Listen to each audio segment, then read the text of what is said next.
جامعہ کراچی میں شعبہ food and sciences کی طالبہ نے سائنسی تحقیق کے ذریعے ایسا پلاسٹک تیار کر لیا ہے جسے ماحول دوست قرار دیا گیا ہے۔ اس پلاسٹک کو کھایا بھی جا سکتا ہے۔ جہاں ایک طرف پولیتھین بیگز ماحول اور انسانی صحت کے لیے خطرہ بنے ہوئے ہیں، وہیں اس تحقیق کو بہت اہمیت دی جا رہی ہے۔ ڈاکٹر انجم فروز کا کہنا ہے کہ آم کی گٹلی میں موجود اسٹارچ کی مدد سے یہ پلاسٹک تیار کیا گیا ہے جو انتہائی ماحول دوست ہے۔ جو ہم نے پلاسٹک فلم بنائی ہے، آپ اسے دیکھ سکتے ہیں کہ اس کو ہم کھا سکتے ہیں، یہ اسی کا پارٹ ہے اور یہ میں نے اس کو کھا لیا۔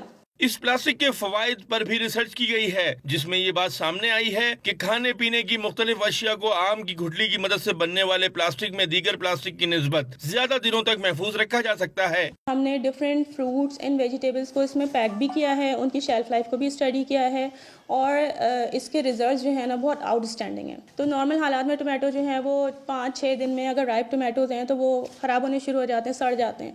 جب ہم نے اس کی کوٹنگ کی تو 20 ڈیز تک ٹومیٹو جو ہیں وہ پریزرو رہے۔ پاکستان آم کی پیداوار میں دنیا بھر میں 4تھے نمبر پر ہے، جس کی وجہ سے بڑی مقدار میں آم کا فضلہ حاصل کیا جا سکتا ہے۔ ڈاکٹر انجم فروز نے حکومت سے اپیل کی ہے کہ فنڈنگ کی جائے تو اس تحقیق کی مدد سے بنائے جانے والے پلاسٹک کو جلد عوامی سطح پر متعارف کرایا جا سکتا ہے۔ کیمرہ مین عامر شاہ کے ساتھ سید وسیم، ڈان نیوز، کراچی۔